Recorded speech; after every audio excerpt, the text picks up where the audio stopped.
I got a message on Signal one day saying the source had this material. Suddenly, I was handed 1,000 hours of police interrogation videos of Netanyahu, his wife Sarah. We started with a sort of a seamier but smaller bribes, which were pink champagne for Sarah and $100 Cuban cigars for Netanyahu. But then he was also trading favors with media owners. That was hundreds of millions.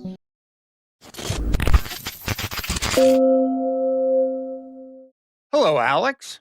Hey, Bob. How are you? I'm doing great. Let me introduce us. That's an inside joke, folks. So I'm Robert Wright.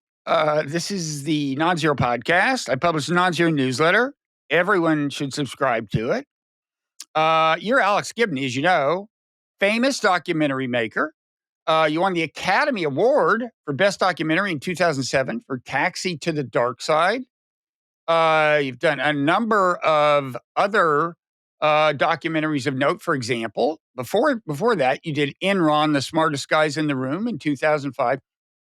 Now, Alex, you probably don't remember this because so many of my contributions to American culture are forgotten. But the night you had to finalize the title for the Enron documentary, you called me for guidance. Did I?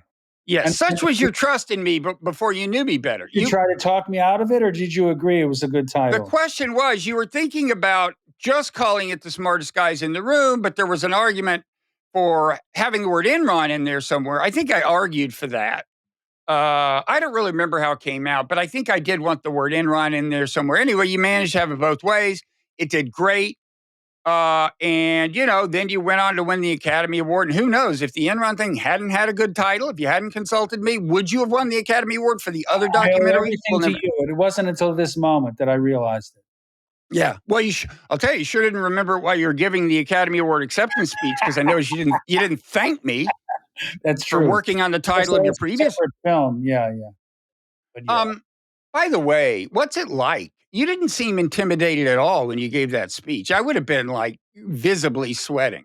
I was sweating. I mean, it is a very nervous making experience because as soon as you get up there, this massive clock is in front of you counting down the seconds. I had kind of thought about what I was going to say and sort of figured that they weren't going to give Best Documentary Filmmaker a lot of extra time. So I did have something, on my mind, but I think I did okay. In fact, I think I did pretty well with the speech, but it was intensely nervous making. It helped that I had been there once before as a nominee and hadn't won. In fact, was that for Enron? It was for Enron. We were nominated. Well, there you go. You're welcome. Go ahead. And it was when I arrived for Enron, I was much more actually arrogant, and I remember walking onto the red carpet, and some photographer beckoned me over, and I said, "Of course, he's calling me over." I directed Enron, The Smartest Guys in the Room. And I came over to the photographer. He said, "Would you get the fuck out of the way? Jennifer Aniston is coming." So it helped to have a sense of humility when I went. Brought you down to earth. Because Taxi to the Dark Side, I think we broke everybody's Oscar pool. No, I don't think anybody expected us to win. Is that right? You hadn't heard from insiders that you had a good shot? No, and it was a dark movie. It was about a guy basically that we kind of tortured to death in Afghanistan. He tortured to death a complete innocent, a taxi driver, an Afghan taxi driver named Dilawar, who we literally tortured to death in the Bagram prison. Huh. Yeah, no, it was a great documentary. Very sad story. Very sad story. It sort of used it to look at a larger system of torture that we had enabled and engendered and legalized. And we're here to talk about another sad story. So, yeah, really sad.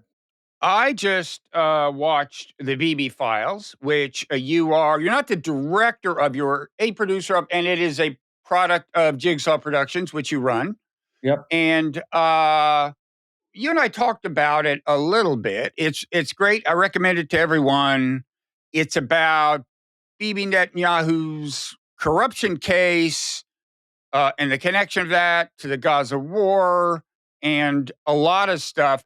And then there's kind of a backstory about some challenges, let's just say, you had getting it distributed by virtue of the politics associated with this issue. Yep. And we will be getting into that. But for starters, first of all, there's a big, there's something that a big asset that kind of makes the whole thing, which is somehow you guys got a hold of the kind of the tapes of the interrogation as the prosecutor was, I guess, deciding whether to indict Netanyahu, which ultimately happened. The interrogation of him and of a bunch of people. Can you not say how exactly? I can say how I got it. I can't say who gave it to me. I mean, I got a message on Signal one day saying, from my source, saying that the source had this material. It was going to be really great, and it was going to blow the lid off. And it won't surprise you to learn that I get a lot of these messages, and sometimes they're bullshit, but sometimes they're real. This one turned out to be real. And then when I asked to see a sample and I saw it, I thought, oh my God. And this was by the way, prior to October 7th or the Gaza war. This was, when Israel was sort of erupting in demonstrations over Netanyahu's attempts to take control of the judiciary, or to put sort of not take control, but to weaken the judiciary. And, but a lot of what I do is to deal with corruption, and this was corruption of the highest order. And suddenly, I was handed 1,000 hours of police interrogation videos of Netanyahu, his wife Sarah, his son Yair, and a whole bunch of other people, including a famous Hollywood film producer named Arnon Milchan, Sheldon Adelson, all sorts of people who were swept up in the web of corruption. And so we had this material, and then I set out to find a director, a woman I'd worked with before named Alexis Bloom. She had produced the film I did on Julian Assange, and also had directed a film that I produced about Roger Ailes. She was perfect. She'd been to Israel many times, and she took it on board, and we made the film. And ultimately, over time, October 7th happened, the Gaza war happened, and the material became both about his personal corruption, which was evident, but also how his attempts to elude any reckoning for that corruption led to him embracing the foulest figures that I guess were just sanctioned, Ben-Gvir and Smotrich.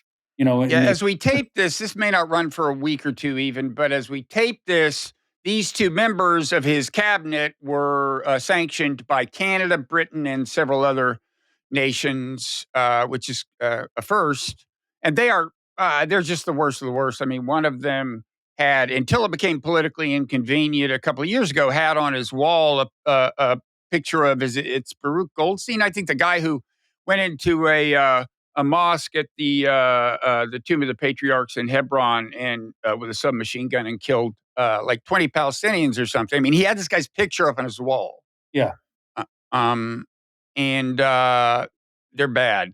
Go ahead. Sorry, go ahead with the story. So that, and what was and what are the consequences of that for the Gaza war?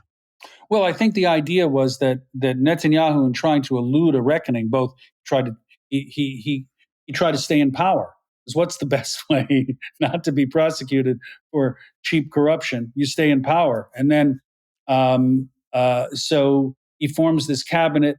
He attempts to undermine the judiciary. You could argue, as we suggest, as many of the people in the film suggest, that he actually helped precipitate the attack on October 7th by coddling Hamas in order to outflank the Palestinian Authority, coddling and funding Hamas. And then to carry on a massive war with no end, a permanent war, is the best way to say, I can't be bothered with these petty corruption issues. I've got a war to run. But talk about corruption. There was the corruption in terms of taking sort of elemental bribes. So what is the corruption of a man who's willing to kill 50 to 100,000 people in order to elude a reckoning for his misdeeds? So it's it's a staggering story of corruption at the absolute highest, or I guess you could say lowest level. Yeah, and apparently every once in a while when he starts flirting with the idea, I guess under pressure from somebody, of actually bringing the thing to an end, the reports are that these two guys who he brought into his cabinet as a result of this scandal say to him, "No, no, no! If you stop the war, we're out." And then he would lose power, and Right. then he could face trial and go to court. Yeah, as the documentary explains, uh, in the past, any prime minister who's indicted would resign, but Right. he said, "No, I'm not doing that." The parties to the left said, "Well, then we're having nothing to do with you." Well, not far left, but the members of his coalition to his left said that, and as a result, he wound up with these two guys, Yeah, I who should I say. don't know how far they are from his actual ideology anyway, but go ahead, sorry. Yeah, no, I should say he's actually on trial. The trial's been ongoing Oh, for really? 4 or 5 years. Yeah, and he just keeps stringing it out. So the trial has begun. So, This is a but trial. but being prime minister helps him string it out? Yes, Uh-huh, and particularly being a wartime prime minister helped to right, string it out. okay. So, let's talk about the scandal itself, which is fascinating. I mean, it really is riveting to just to have all of the participants tell their story in that situation where they don't imagine being, on my TV screen. Yeah, And they're being interrogated, and some of them are shockingly candid. I mean, one striking thing is that usually when there's a bribery case, people on both sides of the bribe deny or minimize it, right? It's like Bibi keeps saying these were just gifts from friends. So you would expect the people who gave them to him to say, yeah, it was just a gift from me. But a couple of them are saying, no, no, they demanded this stuff. yes, We were meeting demands. in particular, Arnon Milchan. It Mhm. was a demand. And one of the interviews that Alexis got was with Arnon Milchan's assistant, Hadas Klein, and more than an assistant, kind of a chief of staff for She's Arnon Milchan. great. And these were demands. And it's like, if you want, I must have this. And of course, Arnon Milchan needed things from him. He needed a visa. And so Netanyahu gets on the phone to John Kerry. And this was we started with a sort of a seamier but smaller bribes, which were, pink champagne for Sarah and Cubans, $100 Cuban Mhm. cigars for Netanyahu, plus a lot of Sarah is his jewelry. wife, is Bibi's wife. That's right, and that amounted to about $250,000. So it was not. There's a lot of cigars, champagne, and jewelry. But then he was also trading favors with media owners. So he was essentially trading regulatory relief for favorable coverage in the media. Mhm. And so that's another case that we dealt with. But yeah, I think one of the things that was interesting to me about this was that Netanyahu is such a good, I hesitate to use the word good with Netanyahu, but is such a skilled and stage managed public speaker. Mhm. And he rarely lets himself be caught in unrehearsed or, you know, unrehearsed situations. But here he was talking to people, and he's still performing, but he's performing to an audience, as you say, who he thinks is just going to be there for. I mean, this is stuff that he's usually not shown in court unless you're impeaching testimony. So Mhm. he's just thinking like, I'm with my peeps here, and so I'm going to let my hair down. But also, he gets insulted. He clearly lies over and over and over and over again, Mhm. and the cops are laughing at him because he's lying so brazenly. But maybe the most astounding interview is with Sarah Netanyahu, his wife, who is just the sort of comical Lady Macbeth of this story, who's just slapping her hand on the, how dare you, even even ask questions of me as if she is, Yeah. prime minister. She's quite a handful. I imagine he has moments of wondering whether she was the optimal choice of spouse. I mean, people testify that she's just very mercurial.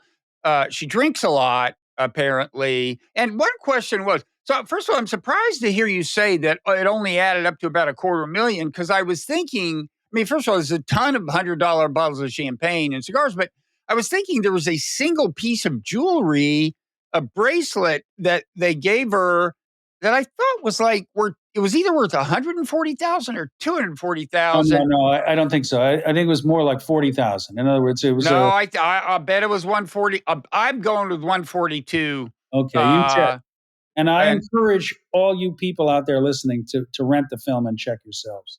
Definitely, this is good motivation.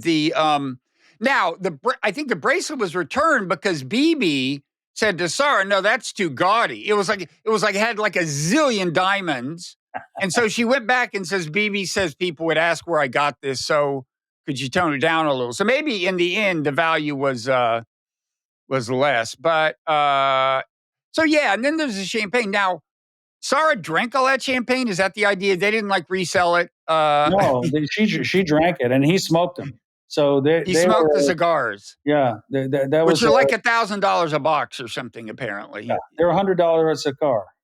Yeah. Um, so it adds up. And as you say, there's a kind of a separate quid pro quo involving this media organization, which was very influential, although most Americans apparently, I'm sure, haven't heard of it. Um, which had traditionally been, I guess, kind of to his left. At least he depicted it that way. And so, what exactly happened there? So it was a kind of a trade of regulatory relief, which was worth considerable amount of money. That was hundreds of millions um, for favorable coverage on this website called Walla. And because Bibi's obsessed with his image. In fact, you know, it was good publicity for us. But when we premiered this film, we premiered the film as a work in progress because we were desperate to get it noticed in order to attract enough attention so that we could get it distributed. We premiered it as a work in progress at the Toronto Film Festival. As soon as it was announced, Netanyahu went to court in Israel to try to. Excellent. It couldn't have been better. Streisand effect. Thank you. Hello. Yes, but that's how he can't help himself when it comes to managing his appearance.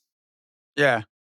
Um, and it's funny, that has a kind of a parallel to what's going on with Trump and CBS. So Paramount, which owns CBS, they want favorable regulatory decision that will let them buy somebody or merge with somebody or something. So they, first of all, they're offering to settle this suit that Trump filed against CBS, which he would almost surely lose. Right. They've offered. Last I heard, they had offered $10 million. Paramount, here's $10 million, which I think nominally would go to something other than Trump, his library or something, like the jet, like the 747 he got picked up in the Middle East. But also they have pressured CBS to lighten up on him. Two very highly placed, prominent CBS journalists have resigned over it. I think the producer of 60 Minutes or something. And it's very much, it's the same thing. I mean, I guess it's not illegal in America because it's fundamentally the same thing. I guess technically that 10 million is not going into Trump's pockets, but there are parallels.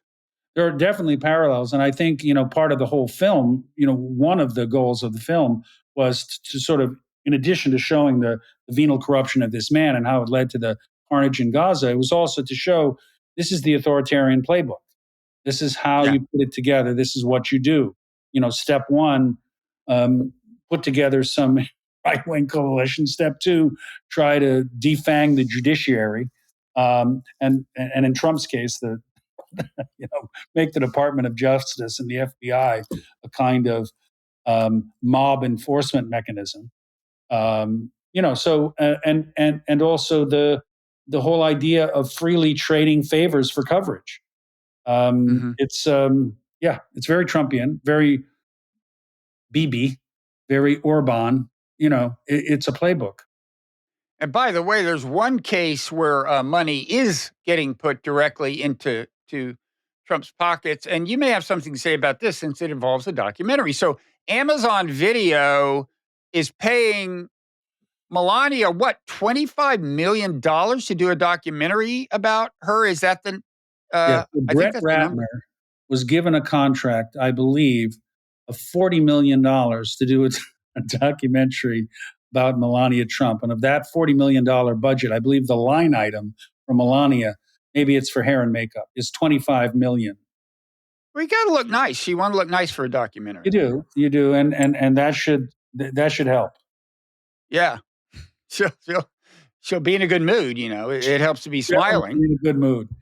Yeah, that was the most craven kind of. I mean, what our powerful business leaders have shown the most, the most rubbery knees you could possibly imagine when it comes to And Jeff Bezos, of course, who owns Amazon, has a ton of business in front of the government, notably his space business. I mean, I'm sure there are cases where Amazon would like some kind of favorable deal with the government every once in a while. But the space thing, which is very much in flux now that people are raising questions about whether Elon Musk is somebody you can rely on, since after the Trump spat, he threatened to decommission these rockets that the government depends on.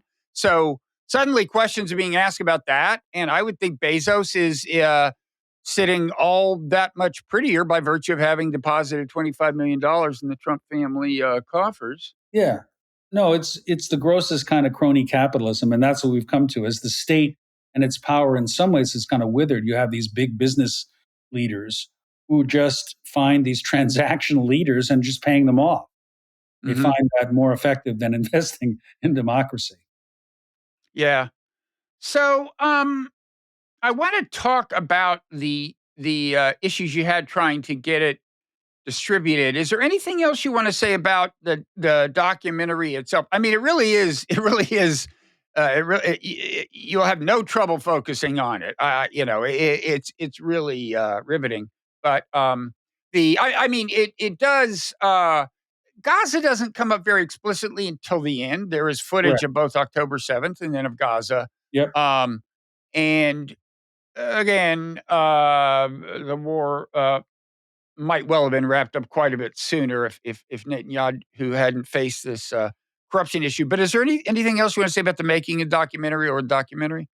No, I don't think so. I mean, the only thing I should say, since it may come up, it's a technical issue, but since it may come up as we discuss how difficult it was to get it distributed, one agreement I had to make with the source was not to distribute the film in Israel, because there's a law in Israel.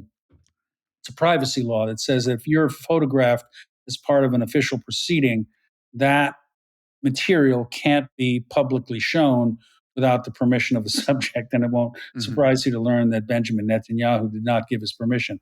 So we had to agree. That was the only condition on the use of the material was that I not allow it to be officially distributed in Israel. Now, since that time, of course, it's been wildly pirated, as nobody is more skilled at internet piracy than Israelis. So many Israelis have seen it. I would direct people to your documentary 0 Days. Yes. If they'd like to know about Israeli technical skills. That's the one about Stuxnet, right? That's right. That's great. That's worth watching. So yeah, and you wound up knowing who the source is, I assume. I know who the source is, but I'm not telling. No, I wouldn't think. But I was wondering if these days it's possible for them to maintain their anonymity while communicating with you. Some people might say you should find out who it is before you accept the stuff. I personally wouldn't. I mean, the sources always have ulterior motives. I mean, they have a reason they're giving it to you. And this weird convention has developed in American journalism. I like to think it's subsiding. It showed up about 20 years ago where they report that, the source who chose to remain anonymous because of X. And then, first of all, they always just take the source's word for it. And half the time it's bullshit. But secondly, I mean, like, who cares? I mean, the material is the material, and you've got it. We know the source had some reason, and it probably wasn't pure. But Yeah, sometimes it's useful to know why it's being leaked because it may give you a clue as to whether or not it's authentic, and you may want to check that, which is eh, always good to do. Um, but yeah, I mean, the original conceit, though I don't think it was the most important thing about his original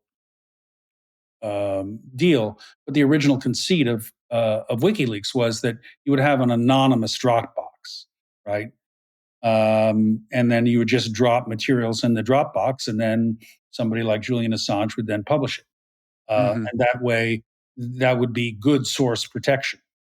It didn't work out that way for um, No. Chelsea Manning, but that's another story. Uh, Now is I'm I'm getting mixed up between Chelsea Manning and Reality Winner. Did you see this play? It called "Is This a Room" in New No, was that York? about Reality Winner? I think so. She went to jail, right? Yeah. It's completely great. What they did, it is an exact reading of the recorded interaction between her and the, I think, FBI agents who descended on her house and slowly got her to confess. It's an amazing piece of work. It's nonfiction, in effect, Right. in the theater. But okay, so about the distribution issues, tell us about your troubles. By the way, first, where can people go to stream it? It's on Vimeo. Is it other places? It's not on Vimeo. Right now, it's on Oh, a website called jolt.film. mm, So if you go to jolt.film, just dial it up, just like it's spelled, JOLT.film. They ask you to register, and then you can sign up to watch it. I think within a week or two, it should also be on Amazon uh, Prime and Apple, for uh-huh. pay per view. But it never was able to get, which we'll discuss. It was never able. That's in this country, by the way. It's being distributed in more conventional terms overseas, but Mm. in this country, that's the way to see it. And no streamer. It's shocking to learn. Step forward to distribute. I think that 5 years ago there would have been a bidding war, but now there's just such an aversion for controversy in general, and particularly on this issue. Nobody wants to touch it. And Now, we can get into some specifics. I find that odd because, first of all, American sentiment has shifted toward being more critical of Israel over the last few years, especially over the last year. And it's dramatic. I mean, you look at the polling numbers.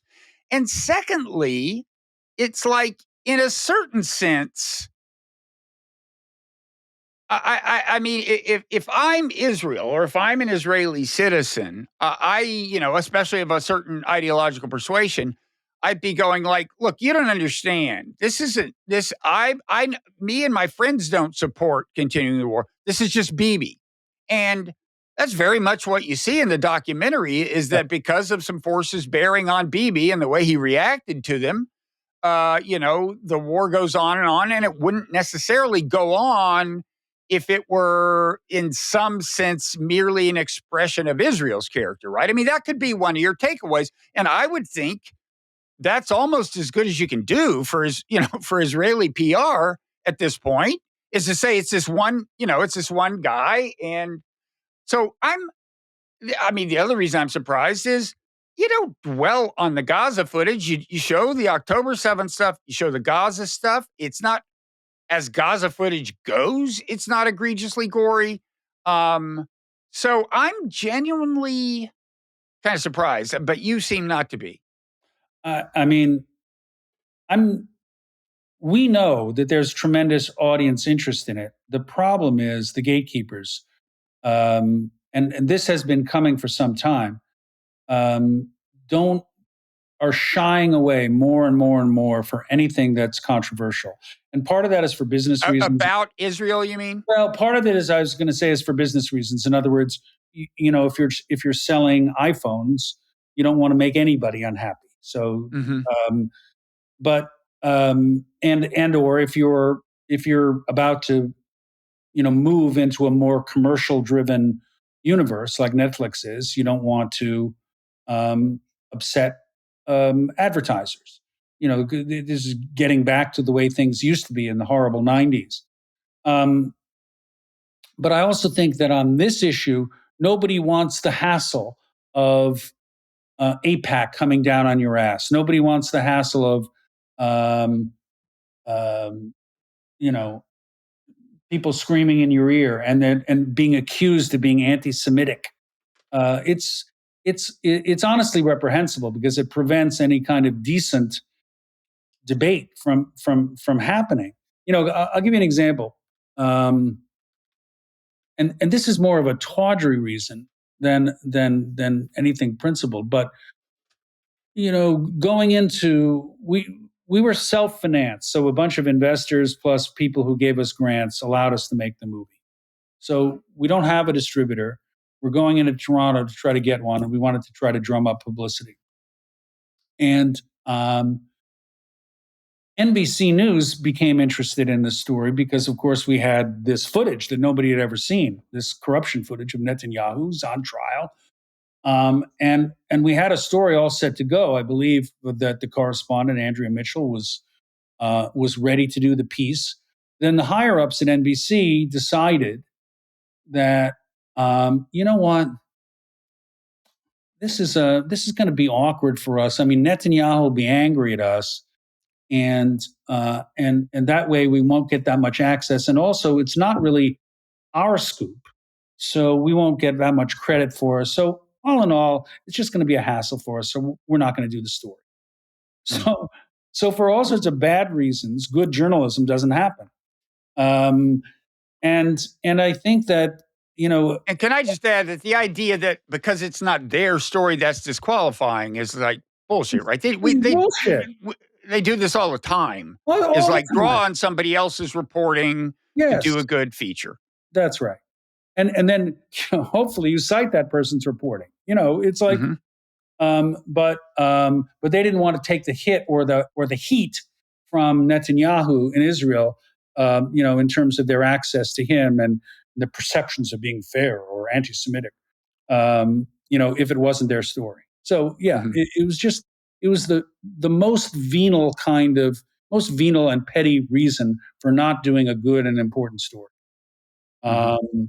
In the case of BBC, um, we were told that they were happy to do they were happy to show the film provided we took out anything relating to Gaza. So I'm so flummoxed by this, where you would hope that networks would see it in their interest to air programs that engage in controversial subjects so that people can weigh in and talk about them. And as you say, this film, I mean, every voice in the film is basically an Israeli voice, and there are many who are critical of Netanyahu. Um, but it's what they're saying is this guy has hijacked Israeli democracy, and he's running a war in order to elude punishment for corruption. Mhm. Right. And this, by the way, is something that is on the pages of Haaretz every day. It's a uh, very common view in Israel. yeah, but it can't be aired here somehow, or you're anti-Semitic. And it was interesting, when we would have Q&As, I noted, when we would go to various theaters, there would always be a plant. I presume it's from APAC or related group, in the audience that would ask the exact same question every time. It's like, Mm. you said at the end that there were, I think we said 40,000 dead in Gaza, but you didn't distinguish between the civilians and the Hamas fighters. You know, I'm so, Well, you're not the only one who doesn't make that distinction, but I won't. yeah. I mean, well, actually, what I'm referring to, I mean, I don't want to be snide. I think Israel's targeting criteria. There was a good piece in 972, this Israeli magazine, about how they use AI to do targeting, and I think one effect of that is to wind up, when you see a fighting age Palestinian male, to err on the side of the assumption that it's Hamas, and so I think they could be. I think the targeting criteria could be more fastidious. Well, Um, I mean, yeah. I mean, this Leave aside the just like, yeah, well, okay, if we can kill one important guy knowing we'll probably kill 100 civilians, we'll do it. Leaving aside that whole issue. right. There's the whole issue of the Geneva Conventions and all of that, international law, proportionality, um, intentional targeting of civilians, all that. Mhm. And also, Mossad, who is, or Shin Bet, depending on who's involved, probably have a pretty sophisticated understanding of Hamas. And they probably have a pretty sophisticated understanding that Hamas spends most of their time when they don't want to get killed in this warren of tunnels. And so, Mhm. what's the best way to kill somebody who's deep down in a tunnel? Would that be to turn a hospital or an apartment building into rubble and kill all the women and children in that apartment building? That is actually what they say. They say the answer is yeah. I mean, what they say And the most answer is recently, yes, they say because that because if, Sinwar, the second Sinwar that they killed, they say he was in a tunnel under a hospital or yeah, something, and that's why they blew up the hospital.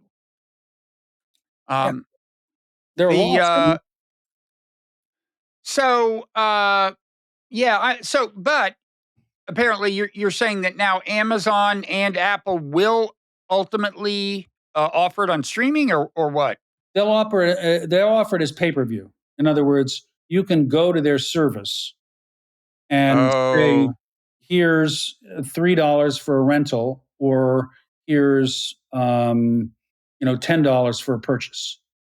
so if you're already a paid subscriber to them, you still have to pay extra?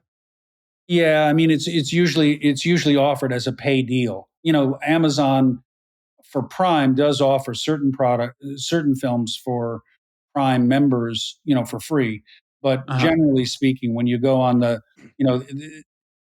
Amazon and Apple have become kind of the warehouses for films. So when you want to see that film that you can't that isn't currently streaming, you go there and you pay a fee, Mhm. which is what you do on So Jolt. I mean, that's the idea there too. And Jolt was an interesting idea initially. They have a series of algorithms not to control the making of programs, but to kind of find viewers. And they use a lot of social media and also influencers mm, to try to find viewers. But not enough people had really heard of Jolt.film as this conversation references. What was interesting though about the process with Jolt was that we discovered that many of our ads weren't being run by Meta. They refused to run our ads. really? Yeah, because of our political content. Wow. So there were, I mean, I gather, so there were a number of distributors who, in the past, with a documentary of this caliber, you wouldn't have had much trouble getting them to be avenues of distribution. And this time around, it wasn't the case. Correct. But like I said, for reasons stated, one is I think there's a commercial aversion to controversy. And Hmm. two, on this subject in particular, people are like, we don't want to feel the heat. How are they handling that documentary that won the Academy Award? I guess not long ago, done by an Israeli and a Palestinian. Yeah, No Other Land is the one you're talking Yeah. about. And that was interesting. There was a very enterprising guy named Michael Tuckman, um, who basically went out and sold it theater by theater. It had a kind of theatrical release, and it did rather well. In fact, I was interested that My local theater here in Maine, in Damerscotta, I looked up on the marquee, No Other Land. So, it was penetrating both theaters in New York City and smaller theaters in Damerscotta. And I think it's grossed over $2 million. So it's a success from a theatrical perspective. It doesn't reach the kind of people that it would on a streaming platform, but and that's an interesting. There's a period now for filmmakers like me. We're looking for alternative distribution strategies because there are a lot of good films out there that aren't being platformed on the big streamers, and theatrical is one component which can be utilized and was very effectively utilized in this instance. And I remember back in the day, like this was the same problem. Like I did a film with Eugene Jarecki back in the late 90s, maybe it was around 2000, called The Trials of Henry Kissinger. It's a very critical look at Henry Kissinger, which every network in America found off-putting because you can't be critical of Henry Kissinger. And so, but we found an enterprising distributor. In that case, the BBC was responsible for that film and put it on and showed down Henry Kissinger. They said, you have right of reply, but we're showing this movie. And he tried to get him to take it off.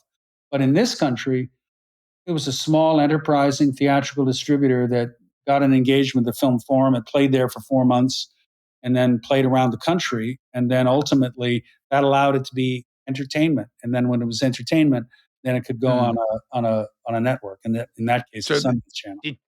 Did you try to get theatrical release with this one? We did. And, it did show in a few theaters. It did very well, actually, at the IFC Cinema in New York. Not so well in a theater in LA.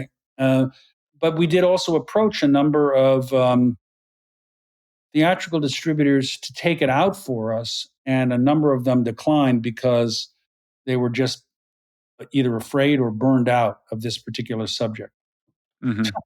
It's not easy out there.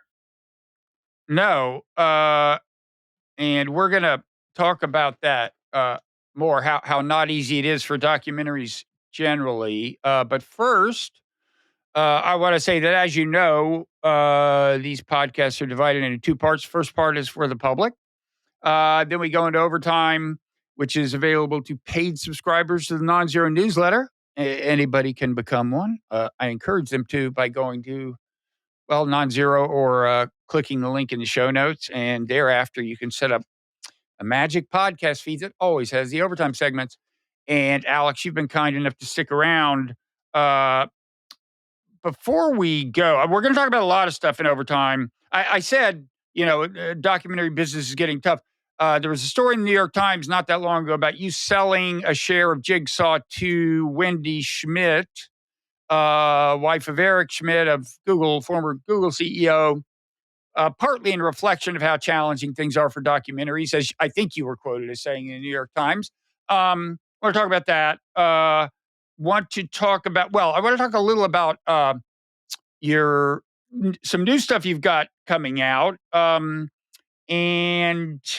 I want to reminisce a little about our own never quite fulfilled collaborative effort. I still have footage, Alex, from our little journey. I still remember some of the interviews that we did. I was thinking about, was it William Hamilton?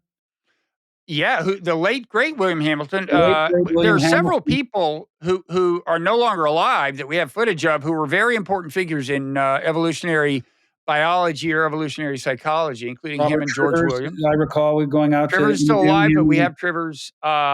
Richard Alexander's no longer alive. Margot Wilson is no longer alive. I keep meaning to do something with that. But anyway, before we go, tell us what you want people to know about stuff you're doing now. You had this Dark Money 2-episode series. I heard you talking about it on Chris Hedges' podcast. That was a great conversation. And then you've got something coming up on Showtime, I think, before long. Is that right? In the fall, or Show Something? No, I mean, there's some films that I've produced. I mean, obviously, there's a company that I have that I am president of, and we do a lot of stuff that I Okay. produce that I don't direct. There was a film that just came out in Tribeca called Bodyguard of Lies, which piggybacks on the Washington Post investigation, where they got all the IG materials of the war in Afghanistan, where everybody was every step along the way was telling the IG how bad things were going, as our leaders were telling us how good it was going. That just premiered. That'll be on Paramount Plus. But the two films I'm working on at the moment are, and I just produced a film called Orwell, 2+2=5, about George Orwell. It's directed by Raoul Peck, the guy who did I'm Not Your Negro. And it just premiered at Cannes. And that'll be premiering, I think, in theaters this fall. It's powerful because it sort of takes the story of Orwell writing 1984 and then goes backwards into his life, but also flicks forward into today. It's good. And then I'm working on a film on Elon Musk. I have been for 2 years. Oh, yeah. Oh, we'll talk about Elon a little in overtime. And I'm also finishing a film on Salman Rushdie. Oh, okay. So there's a lot to talk about. I hope people join us in overtime. In any event, thanks for staying with us this long.